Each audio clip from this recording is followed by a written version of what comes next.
Good morning. तो देखते हैं, हम पढ़ा रहे थे अपवर्तनांक। इसमें अपवर्तनांक में लिखना बताया मैंने, ऐसे लिखते हैं μ21। तो लिखा इसको माध्यम 2 का 1 के सापेक्ष अपवर्तनांक पढ़ा हमने। तो हमने क्या लिखा, यहाँ वेग लिए तो यहाँ पीछे वाला जो अंक है 1, उसमें माध्यम में प्रकाश का वेग ऊपर आएगा और आगे वाले में क्या आएगा, नीचे आएगा, ये बताया। जैसे हमने बताया μ(GW), तो इसको क्या पढ़ेंगे, कांच का जल के सापेक्ष अपवर्तनांक। तो ऊपर वेग किस में आएगा, जल में, और नीचे किस में आएगा, कांच में प्रकाश का वेग। अब इसी पर आधारित एक थोड़ा सा प्रश्न रह गया है। जैसे लिखा उसने कि हीरे का अपवर्तनांक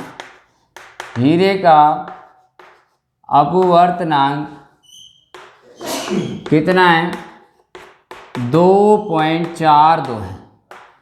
इसका क्या अर्थ है, तो अब इसी में देखिए, ये क्या हो गया, म्यू हीरा या डायमंड यहाँ पर लिख सकते हो। तो ये क्या होगा, C/V हीरा। तो इसका मतलब है ये कितना दे दिया आपको, 2.42। तो ये C/V हीरा, यानी इनका जो अनुपात है यही तो है। तो हम इसका मीन्स पूछ रहे हैं, क्या अर्थ है, तो क्या बोलेंगे, इसका अर्थ है कि बाह्य निर्वात में प्रकाश का वेग हीरे में प्रकाश के वेग का 2.42 गुना है। भाई यहाँ पर ये क्या है, बाह्य निर्वात में प्रकाश का वेग C, और ये क्या है, हीरे में प्रकाश का वेग V। तो हम इन दोनों का अनुपात, इसका इसमें भाग दें तो ये आ रहा है। इसका मतलब बाह्य निर्वात में प्रकाश का वेग हीरे में प्रकाश के वेग का कितना हुआ, 2.42 टाइम्स है, यानी 2.42 गुना है। तो ये ऐसे अर्थ पूछ सकता है। तो ये अपवर्तनांक था। अब हम कुछ अपवर्तन संबंधी घटनाओं का अध्ययन करेंगे, यानी अपवर्तन के उदाहरण बता रहे हैं, कुछ अपवर्तन पर आधारित घटनाएं। अपवर्तन पर आधारित कुछ घटनाएं ले रहे हैं। प्रकाश के अपवर्तन पर आधारित घटनाएं, जैसे बहुत सारी घटनाएं देखी हैं तुम्हें। जैसे पानी में रखे सिक्के का ऊंचा उठा दिखाई देना, क्या सही बात है। आप कभी देखना, सिक्का डाल के पानी में रखा हुआ सिक्का ऊंचा उठा दिखाई देता है, ऊंचा उठा दिखाई देगा। जैसे ये पात्र ले लिया, यहाँ पर सिक्का रखा है, ये पॉइंट ले लिया मैंने S, ये पानी भरा पड़ा है। तो इसमें पानी में रखा हुआ सिक्का ऊंचा क्यों उठा दिखाई देता है, तो देखो आपको पढ़ा है, यहाँ सिक्के से प्रकाश की किरण चलेगी, कहाँ से चल रही है, जल से। जब जल से वायु में प्रवेश करती है, ये यहाँ पर पृथक्कारी तल है, तो वायु में प्रवेश करेगी तो ये क्या होगी, अविलंब से दूर हट जाएगी। क्यों, ये कैसा माध्यम है, जल सघन है, और ये वायु कैसा है, विरल है। तो जब सघन से विरल में जाएगी तो क्या है, अविलंब से दूर हट जाएगी। और इसको आप यहाँ से देखेंगे, ऊपर से देखने पर जो सिक्का है इसका आभासी प्रतिबिंब देखो कहाँ बनेगा, इसको सीधे करो लाइन को, यहाँ कहीं बनेगा। तो ये वास्तविक स्थिति इसकी S है, और प्रतिबिंब मान लो मैं S' पर बना देता हूँ। तो देखो सिक्का कहाँ पर है, वास्तविक रियल पोजीशन यहाँ पर वास्तविक स्थिति, और आभासी स्थिति क्या है, ऊपर बन रही है। इस कारण क्या होगा, ये पानी में रखा हुआ सिक्का हमें क्या करेगा, ऊंचा उठा दिखाई देगा, क्योंकि इसका आभासी प्रतिबिंब सिक्के की वास्तविक स्थिति कैसा बन रहा है, ऊपर बन रहा है। तो क्या लिखेंगे, एग्जाम में आ जाता है। तो यहाँ से देख के फिगर में से देखेंगे, सिक्के से चलने वाली प्रकाश की किरणें जब जल से वायु में प्रवेश करती हैं तो अविलंब से दूर हट जाती हैं। अविलंब से दूर हट गई, जिन्हें ऊपर से देखने पर सिक्के का आभासी प्रतिबिंब उसकी वास्तविक स्थिति से थोड़ा ऊपर बनता है। इस कारण पानी में रखा हुआ सिक्का ऊंचा उठा दिखाई देता है। ऐसे ही सेम वे में पेंसिल की पूछ ले, पेंसिल या छड़, पानी में रखी हुई छड़। तो अभी मैं पेंसिल कर देता हूँ इसको, देखो ये पेंसिल की नोक बना दी। तो यहाँ पर आपको देखोगे ये जहाँ से पानी में पेंसिल डूबती है वहाँ से बेंड होती हुई नज़र आएगी, मुड़ी हुई नज़र आती है कभी, और ये करके देखना है तभी पता लगेगा। तो अब इसमें क्या लिख सकते हो आप, यहाँ बस सिक्के से चल रहा है, यहाँ आप लिखो पेंसिल की नोक से चलने वाली प्रकाश की किरणें क्या करेंगे, जब जल से वायु में प्रवेश करती हैं तो वो अवलंब से दूर हट जाती हैं, जिन्हें ऊपर से देखने पर पेंसिल की नोक का आभासी प्रतिबिंब उसकी वास्तविक स्थिति से, ये रियल पोजीशन कहाँ पर है, यहाँ एस पर, थोड़ा ऊपर बनता है। इस कारण पानी में रखी हुई पेंसिल या छड़ मुड़ी हुई दिखाई देती है। तो ये दोनों ही घटनाएं किस पे, अपवर्तन पर आधारित घटनाएं हैं। इसी प्रकार सेम वे में आप कह सकता है स्वच्छ तालाब की गहराई कम क्यों प्रतीत होती है, तो वही सेम है। तालाब की तली से चलने वाली प्रकाश की किरणें जब जल से वायु में प्रवेश करेंगी तो अवलंब से दूर हट जाएंगी, और उनको ऊपर से देखेंगे तो तालाब की तली का आभासी प्रतिबिंब क्या होगा, उसकी वास्तविक स्थिति थोड़ा ऊपर बनेगा, तो गहराई कम होगी। तो ऐसे ये सेम घटनाएं।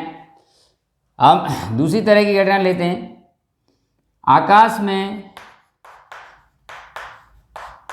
तारे, स्टार जो हैं टिमटिमाते हुए क्यों दिखाई देते हैं, टिमटिमाते हुए क्यों दिखाई देते हैं।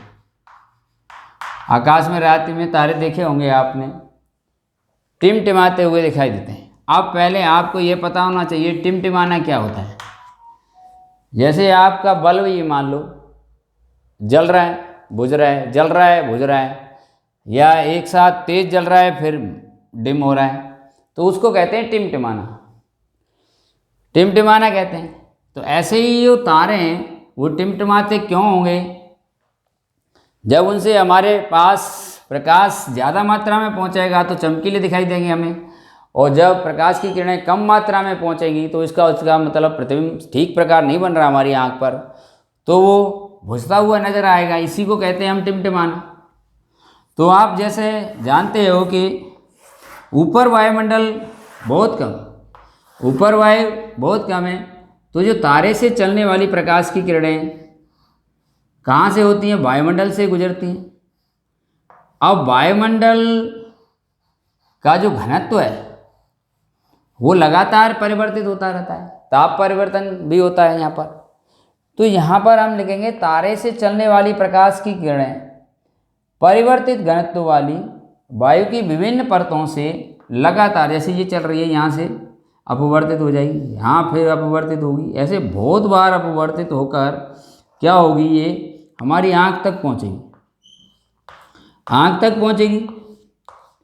यानी इसमें मैनी टाइम रिफ्रैक्शन हुआ, बहुत बार, क्योंकि यहाँ पर माध्यम कैसा है, अलग अलग माध्यम की परतें बन रही हैं। तो हम लिखेंगे तारे से चलने वाली प्रकाश की किरणें वायुमंडल की विभिन्न परिवर्तित घनत्व वाली परतों से लगातार अपवर्तित होती हुई हमारी आँख पर पहुँचती हैं। तो डेफिनेट है ये आँख पर पहुँच रही हैं, जिससे इन किरणों की संख्या क्या है, घटती बढ़ती रहेगी, कभी ज़्यादा पहुँचेंगी कभी कम पहुँचेंगी। मान लो एक क्षण यहाँ पर इसका ब्राइट चमकीला प्रतिबिंब प्राप्त करने के लिए तारे का मान लो आपको 50 किरणों की आवश्यकता है, 50 में बहुत अच्छा बढ़ रहा है, तो कभी 50 या 50 से ज़्यादा पहुँच रही हैं तो वो चमकीला दिखाई दे रहा है। लेकिन ये क्या होता है, अपवर्तन के कारण अगले क्षण 50 की जगह कितनी पहुँची, 20 ही पहुँची, तो ये इसका प्रतिबिंब कैसा होगा, धुंधला दिखाई देगा, यानी डिम हो गया। और फिर अगले क्षण क्या होगा, फिर 160 पहुँच गई तो फिर चमकीला हो गया। तो इस प्रकार ये हमें क्या होगा, तारा टिमटिमाता हुआ नजर आएगा। इसको कहते हैं टिमटिमाना, ट्विंकल करता हुआ नजर आएगा। तो हमें इसमें जस्ट 2-3 पॉइंट लिखने। तारे से चलने वाली प्रकाश की किरणें विभिन्न परिवर्तित घनत्व वाली परतों से लगातार अपवर्तित होकर हमारी आंख पर पहुंचती हैं। नंबर 2 लिख सकते हो, जिससे इन अपवर्तित किरणों की संख्या लगातार बदलती रहती है, हमारी आंख पर लगातार बदल रही है। तीसरे पॉइंट में लिख देंगे, इस प्रकार वायुमंडलीय अपवर्तन के कारण तारे टिमटिमाते हुए नजर आते हैं।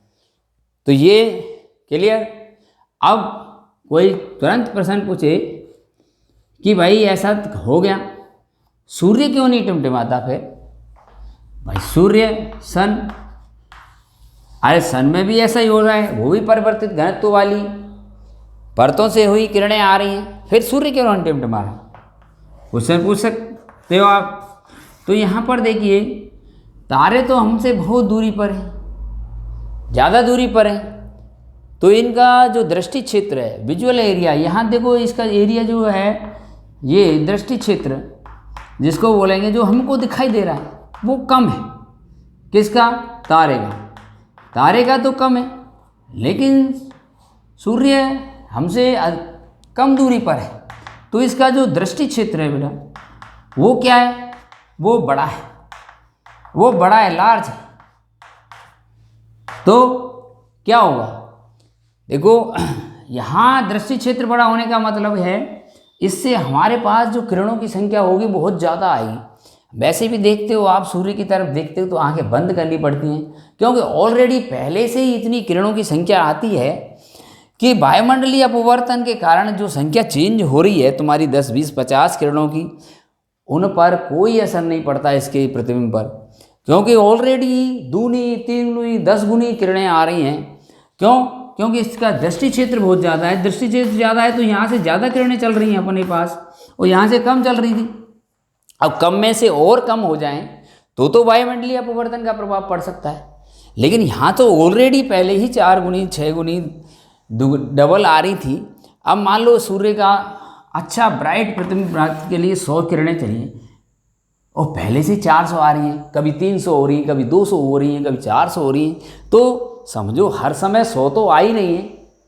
वायुमंडलीय अपवर्तन के कारण जो किरणों की संख्या में परिवर्तन हो रहा है, अपवर्तन यहाँ भी होगा, लेकिन जो संख्या चेंज हो रही है उसका कोई अंतर नहीं आ रहा, प्रतिबिंब पर, इमेज पर कोई इफेक्ट नहीं पड़ रहा। इस पर लिए क्या होगा? सूर्य हमेशा कैसा होगा? हमेशा चमकीला दिखाई देगा, चमकीला, क्योंकि इसका दृष्टि क्षेत्र क्या है? ज़्यादा है। तो एटमॉस्फेरिक रिफ्रैक्शन है उसका इस पर कोई इफेक्ट नहीं पड़ रहा, वायुमंडलीय अपवर्तन का कोई प्रभाव नहीं पड़ रहा इसके इमेज पर, लेकिन यहाँ पर हो रहा है वायुमंडलीय। आगे देखते हैं, कुछ अन्य घटनाएं और बताई मैंने आपको। तो यहाँ देख पाएंगे हम कि आग के दूसरी ओर की वस्तुएं हिलती हुई नजर आती हैं। ये फायर जल रही है, कभी महसूस करना, आग है यहाँ जली हुई है और आप इधर से देख रहे हो, ये कोई वस्तु है तुम्हारा ऑब्जेक्ट, तो यहाँ पर आप हो, ये आँख है आपकी, तो ये सीधी किरणें चल रही है, मान लो एक तो गई। अब आग में से किरणें जाएगी, ये देखो यहाँ पर मैं बता रहा हूँ, ये टेढ़ी होकर यहाँ पर गई, ये रह गई, ये ऐसे पहुँची पर अपवर्तित होकर, ये अपवर्तित किरणें हमारी आँख पर पहुँच रही हैं। तो ये क्या हो रहा है, इनकी डायरेक्शन देखो, यहाँ आँख पर आई, ये हमको कहाँ से प्रतीत होगी? पी से नहीं, ये कहाँ से? यहाँ से पी डैश से, और ये किरण मान लो यहाँ से पी डबल डैश से प्रतीत हो रही है, और भी नाम लिख सकते हो, पी क्यू आर, कोई भी इनको। तो देखना है आप 2-3 ही पॉइंट ले लो बस। तो यहाँ पर पी की पोजीशन क्या होगी? हमारी आँख को लगातार चेंजेबल मिलेगी, परिवर्तनशील मिलेगी। पहले सीधी आएगी यहाँ से तो पी पर बना, और फिर ऊपर गया, कभी नीचे गया, कभी ऊपर गया, तो ऐसा लुप लुप करेगा, तो क्या हुआ? इसी को क्या कहेंगे?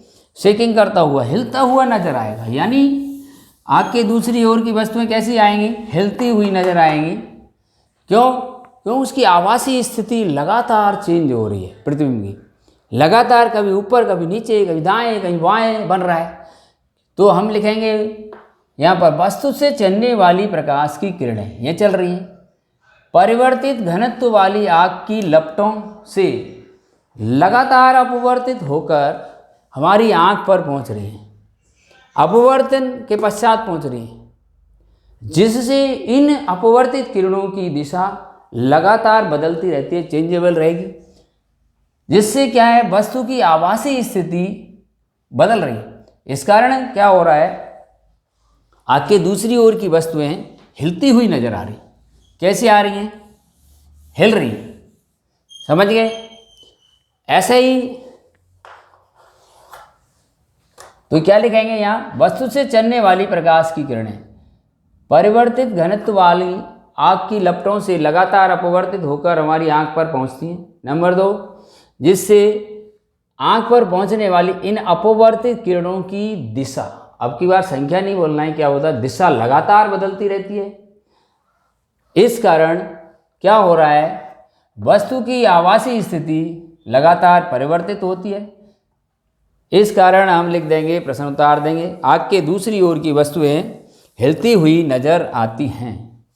नेक्स्ट लेते हैं, देखो, अपवर्तन के कारण ही आप देख रहे हो ये क्षैतिज रेखा है, क्षैतिज रेखा हॉरिजॉन्टल लाइन, और इसके ये अर्थ है, ये हमारी पृथ्वी, यहाँ पर, यहाँ आप बैठे हो, तो यहाँ क्षैतिज से नीचे सूर्य होता है तो भी दिखाई देता है।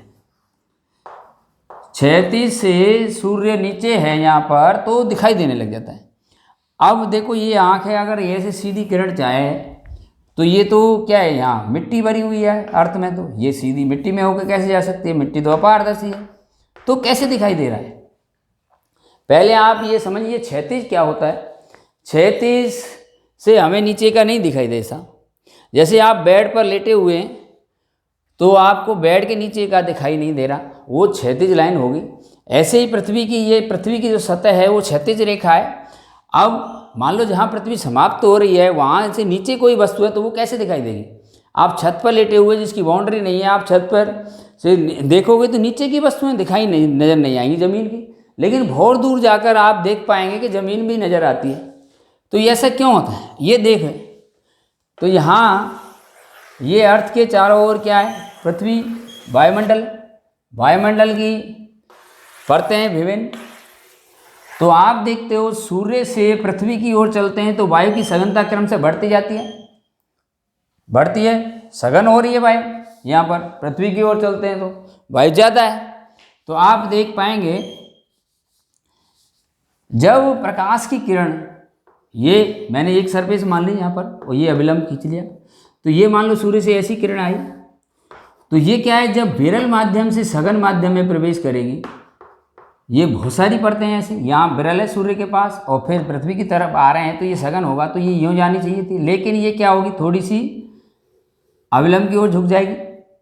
फिर यहाँ पर और ले सकते हो दूसरी लेयर परत, ये ले ली मैंने यहाँ पर, ये, और फिर क्या हो जाएगी, यहाँ से फिर झुक जाएगी। तो ये बार बार क्या होगा, इसमें अपवर्तन होगा और ये अविलंब की ओर मुड़ती जाएगी। अब अविलंब की ओर मुड़ मुड़ के ये हमारी आँख तक पहुँच गई, अगर सीधी आती तो नहीं पहुँच पा रही, क्योंकि जब विरल माध्यम से सघन माध्यम में आ रही है तो अविलंब की ओर झुक रही है प्रकाश की किरण। तो हमको ये सूर्य कहाँ प्रतीत हो रहा है पता है, क्षैतिज से ऊपर प्रतीत हो रहा है, यहाँ इसका प्रतिबिंब बन रहा है हमारे लिए। तो वास्तव में सूर्य है क्या, ये वास्तविक स्थिति है उसकी, लेकिन आभासी स्थिति कहाँ पर है, क्षैतिज से ऊपर है। इस कारण हमें क्या होगा, क्षैतिज से नीचे होने पर भी सूर्य दिखाई देगा और ये समय अंतराल होता है 2 मिनट पहले दिखाई देगा, बहुत ज़्यादा नीचे आपको दिखाई नहीं देगा, ध्यान रख लो। तो 2 मिनट पहले ही दिखाई देने लगेगा, यानी कुछ किलोमीटर नीचे होगा तो ही आएगा, दिखेगा, बहुत ज़्यादा नीचे नहीं दिख सकता, कि ज़्यादा नहीं मुड़ सकती। ऐसे ही छिपते हुए समय भी क्षैतिज रेखा से नीचे जाने पर भी 2 मिनट तक दिखाई देगा। तो हम कह सकते हैं अपवर्तन के कारण 2 मिनट तो ये बढ़ गई, 2 मिनट ये बढ़ गई। दिन के कुल समय में 4 मिनट की वृद्धि होती है, हर दिन 4 मिनट कैसा होता है, बड़ा। यदि अपवर्तन नहीं होता तो प्रत्येक दिन 4 मिनट कैसा होता, छोटा होता। तो देखो क्या लिखोगे इसमें, वायु कहाँ पर है, पृथ्वी के पास सघन है, तो हम लिखेंगे सूर्य से चलने वाली प्रकाश की किरणें जब विरल माध्यम से सघन माध्यम में प्रवेश करती हैं तो अविलंब की ओर मुड़ती जाती हैं। विरल माध्यम से सघन माध्यम की ओर चल रही हैं तो क्या अविलंब की ओर मुड़ती जाती हैं, जिन्हें पृथ्वी से देखने पर सूर्य का आभासी प्रतिबिंब उसकी वास्तविक स्थिति से, वास्तविक स्थिति ये है, वास्तविक स्थिति, वास्तविक क्या है, क्षैतिज से नीचे, वास्तविक स्थिति से ऊपर बनता है, यानी क्षैतिज रेखा से ऊपर बन रहा है, क्षैतिज से ऊपर बन रहा है आभासी स्थिति। इस कारण क्या होता है, सूर्य क्षैतिज से नीचे होने पर भी हमें दिखाई देता है, और ये 2 मिनट पहले दिखाई दे रहा है। तो ये अपवर्तन पर आधारित कुछ घटनाएं थी, प्रकाश के अपवर्तन पर आधारित विभिन्न घटनाएं। तो कभी कभी यही पूछ लेता है, प्रकाश के अपवर्तन पर आधारित 2 घटनाओं के नाम बताइए। तारों का टिमटिमाना किस पर आधारित घटना है, प्रकाश के अपवर्तन। पेंसिल का मुड़ा हुआ दिखाई देना, सिक्के का ऊंचा उठा दिखाई देना, स्वच्छ तालाब की तली या गहराई कम प्रतीत होना,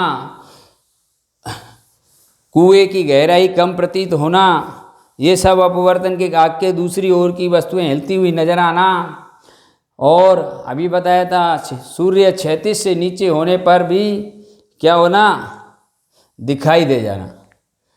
और आकाश में रात्रि के समय तारों का टिमटिमाना, ये हमारी अपवर्तन पर, प्रकाश के अपवर्तन पर आधारित कुछ घटनाएं थी जिनको हमने एक्सप्लेन किया। अब इनको साफ साफ राइटिंग में नोट्स में करना है और उसमें से याद भी करना है।